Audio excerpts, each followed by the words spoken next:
जय हिंद दोस्तों। आज मैं आप लोगों के लिए बहुत इंपॉर्टेंट चैप्टर लेकर आया हूँ, भारतीय संविधान का अनुसूची। देखिए, यहाँ से जो होता है हमारे पेपर में कंपटीशन में 1 नंबर आना ही तय है। तो यहाँ से हर एक कंपटीशन में 1 नंबर आना ही आना होता है। यूपी टेट हो, सी टेट हो, यूपी पुलिस, एसआई, रेलवे या राज्य की नौकरियां कोई भी हो, लेखपाल 1 नंबर तो तय है। 12 अनुसूचियां होती हैं, लेकिन लोगों को याद नहीं हो पाता और इसको भूल जाते हैं। आप लोगों को मैं 10 मिनट के अंदर याद करा के दिखाऊंगा। और आज तो आप लोग सब्सक्राइब कर ही दीजिएगा। देखिए आप लोग मैं कितना मेहनत कर रहा हूँ। 10 मिनट में मात्र आप लोग 12 अनुसूची आप लोग करेंगे, जो कि आज तक आप लोग किए भी होंगे तो भूल जाते होंगे। लेकिन आज आप लोग मैं ऐसे पढ़ाऊंगा कि आप लोग भूलेंगे नहीं। इसको आप लोग याद कर लेंगे, 1 नंबर पक्का हो जाएगा। कोई भी पेपर देने आप जाइए, 1 नंबर तो इसे आना ही आना है। ये मैं लिख कर गारंटी देता हूँ, 1 नंबर इसे आएगा। आप देखिए, अब याद करिए। देखिए, पहले अनुसूची में भारतीय संघ घटक राज्य और संघ शासित प्रदेशों का दिया हुआ है। इसका मतलब क्या समझते हैं? इसका मतलब आप एक कहानी बस अपनी है। ये सोचिए कि मान लीजिए आप हैं, आप सबसे पहले आप आए होंगे, तो आप क्या देखोगे? यानी कि आपके लिए एक राज्य रहा होगा या तो भारत देश रहा होगा। तो जो हमारा भारत देश है, ये तो नाम हम लोग एक घटक के रूप में, एक यूनिटी के रूप में एक रख दिए, लेकिन यूनिटी में हमारे कई राज्य हैं। यानी कि राज्यों का समूह को हम लोग भारत देश मानते हैं। यहाँ भारत देश जैसा कोई नाम ही नहीं है। ये तो वल्लभ भाई पटेल और हमारे उस समय के प्रधानमंत्री पंडित जवाहरलाल नेहरू के दिशा निर्देश में ये निर्णय लिया गया कि नहीं, ऐसे तो बहुत सारे राज्य होंगे अपने आप को देश घोषित कर सकते हैं, आप कर भी सकते हो। इसलिए ये लोग क्या किए कि कोई ऐसा नियम कानून बनाया। जब हमारे यहाँ से जब अंग्रेज जाने लगे तो इन्होंने कहा कि नहीं, ऐसा करते भारत देश एक इंडिया का नाम दे देते हैं और उसी में सबको मिला करके एक राज्यों का समूह बना देते हैं। यानी कि भारत देश एक राज्यों का समूह है। तो वो छोड़िए, वो सब कहानी, वो तो बाद में आपको बता देंगे। फिलहाल आप हाथ के लिए प्रथम अनुसूची में भारत संघ के घटक, यानी कि जब आप आएंगे तो सबसे पहले राज्य में आएंगे। तो पहली अनुसूची में क्या है? जब आप आएंगे तो राज्य में आप आएंगे। ठीक, तो पहले याद होगा, पहले आप आए होंगे तो राज्य में आएंगे, चाहे वो केंद्र शासित रहा होगा या राज्य रहा होगा। अब दूसरी अनुसूची में जैसे एक राज्य बनकर तैयार हुआ तो उसको, क्योंकि हम लोगों का लोकतांत्रिक राज्य है, तो हम लोग को एक लोकतांत्रिक है तो राज्य व्यवस्था जो होंगे हमारे अधिकारी, जो उस पे जो आसीन होंगे पदाधिकारी, उनका जो होगा अब हम लोग करेंगे। तो उनको जब हम लोग मांग करेंगे कि नहीं, हमारे लोकतांत्रिक देश में आएंगे, तो वो लोग क्या कहेंगे कि नहीं, हम लोकतंत्र में तभी आएंगे, हम उस पद को तभी संभालेंगे, पहले आपको वेतन भत्ता। यानी कि हम लोग भी कोई फॉर्म भरते हैं, पहले वेतन और भत्ता पे ध्यान देते हैं। यानी भत्ता मतलब पेंशन। तो दूसरे सूची में क्या हो गया? वेतन भत्ता वो लोग लिए। अब जैसे वो लोग वेतन भत्ता ले लिए दूसरे सूची में, तो हमने कहा कि यार हम लोग भी अब शर्त लगाएंगे इन पे। तो फिर लोगों ने फिर एक कमेटी बनाई, यानी कि तीसरी अनुसूची, यानी कि अब तीसरे दिन फिर एक कमेटी बनी। तो लोगों ने अपने पंचायत किया कि ऐसा करते हैं कि हम लोग इन पे भी शर्त लगाते हैं, इनको हम लोग शपथ दिला देते हैं, ताकि लोग जो भी काम करेंगे हमारे दिशा निर्देश में करेंगे। हम लोग जिसको चाहेंगे गोपनीय रखना बात को, उसको गोपनीय रखेंगे, हमारे देश के भलाई के लिए, हमारे राज्य के भलाई के लिए करेंगे, हमारे भलाई के लिए करेंगे। तो नागरिकों ने तीसरे दिन क्या किया? उनको शपथ का प्रावधान कर दिया, यानी कि उसी को बना दिया गया तीसरी अनुसूची। ठीक, तो तीसरी अनुसूची में शपथ का प्रावधान है। अब जैसे ये बनकर तैयार हुआ तो फिर अब चौथे दिन अब ये जो राज्य थे, तो जो पदाधिकारी थे, ये पदाधिकारी लोग अब ये कहे अरे यार ये तो हो गया, तो ऐसा करते हैं कि राज्य में जो है हमारा राज्यसभा उच्च सदन बोला जाता है। तो ये लोग कहे कि यार इसमें हम लोग सीटों का आवंटन करते हैं, यानी कि प्रतिनिधित्व किस राज्य का कितने लोग करेंगे, क्योंकि सब राज्यों में लड़ाई हो जाएगी। इसलिए ये लोग अपना पहला बैठक किए, यानी कि ये लोग सांसद में चाहे जहां भी किए हो, तो मान लीजिए पहला बैठक हुआ इनका, तो चौथे दिन हुआ। तो चौथे अनुसूची में क्या है? इन लोगों का राज्यसभा में प्रतिनिधित्व का विवरण दिया गया है, यानी कि सीटों का आवंटन है कि किस राज्य से, किस संघ शासित प्रदेश से कितने सीट पे हम राज्यसभा के सदस्य को खड़ा करा सकते हैं। ठीक, अब 5वें दिन आया, यानी कि 5वीं अनुसूची। इस अनुसूची में कहा गया कि अरे यार ये तो बात सही है, लेकिन कई ऐसे राज्य थे कि जहां पे जनजाति बहुत ज्यादा थी, यानी कि अनुसूचित क्षेत्र थे वो लोग। ठीक, अनुसूचित क्षेत्र थे वो लोग, अनुसूचित जनजाति थी। तो भाई अब वहां पे जो था कि जिस राज्य में बड़े बड़े लोग थे, इनकी बहुलता कम थी, वहां पे बहुलता बहुत ज्यादा थी।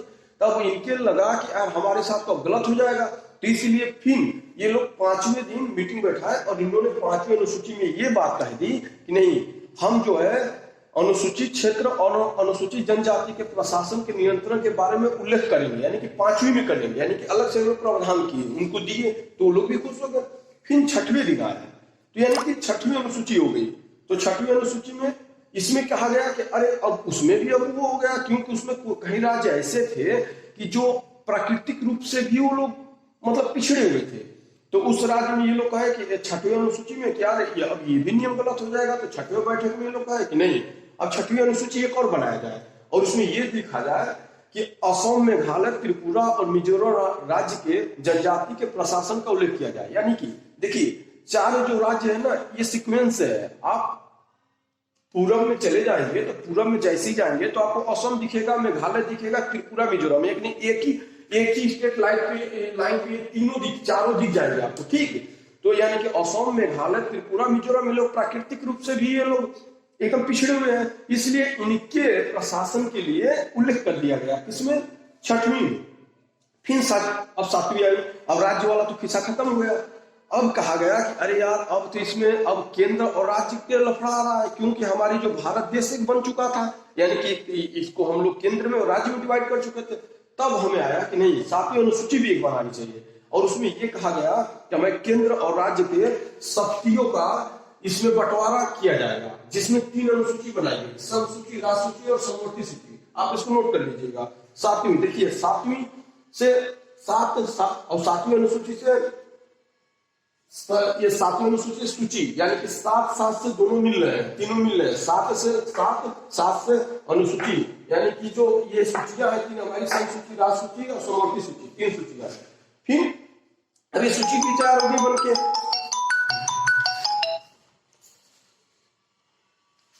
अनुसूची भी तैयार होगी बन के। उसके बाद क्या हुआ कि अब 8वीं दिन आया। तो अब ये कहा गया कि यार अनुसूची होगी, लेकिन ये किस भाषा में होगा, क्योंकि भाई हर एक राज्य के अलग अलग लोग थे। क्योंकि हमारा तो कोई ऐसा वो है नहीं संविधान में कि नहीं हमारा एक देश भारत है या हमारा इंडिया है।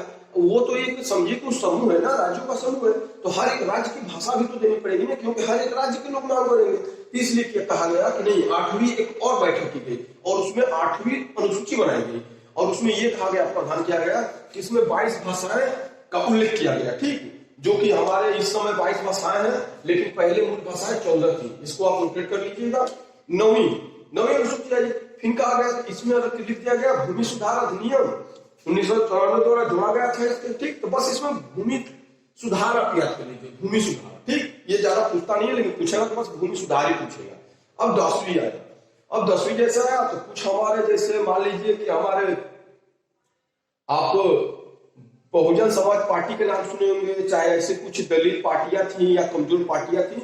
उसके ये होता था कि विधायक राजनीति में जब जीत जाते थे चुनाव, तो वो लोग दूसरी सरकार में जाकर मिलकर के उसके, तो इसमें दल बदलू में ये होता था कि जो हमारी कमजोर पार्टी के लोग होते थे ना, वो उसके सदस्य बड़ी पार्टी में चले जाते थे।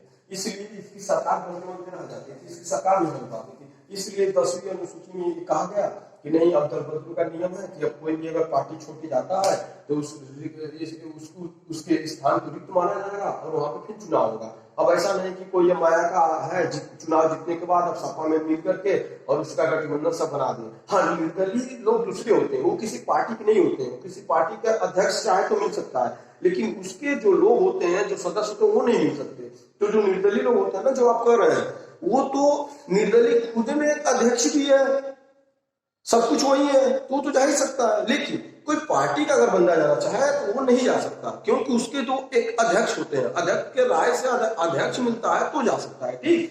तो वो भी ऐसे नहीं, चुनाव से पहले आपका गठबंधन करना पड़ेगा। ऐसे नहीं कि आप मिला लिए उनको लेके चले गए, नहीं, ये बहुत बढ़िया हुआ।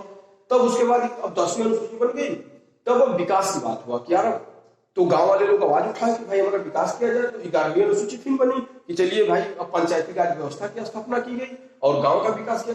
तब गांव वाले तब कहेंगे, तो शहर वाले भी मानते हैं कि शहर वाले घर में रहते हैं, ज्यादातर बाहर नहीं निकलते, ठीक, क्योंकि वो लोग काले हो जाएंगे। जो भी हो, वो लोग धूल मिट्टी उट्टी से बहुत दूर रहना चाहते हैं ना, क्योंकि उनके पास एनर्जी जो भी रहता हो।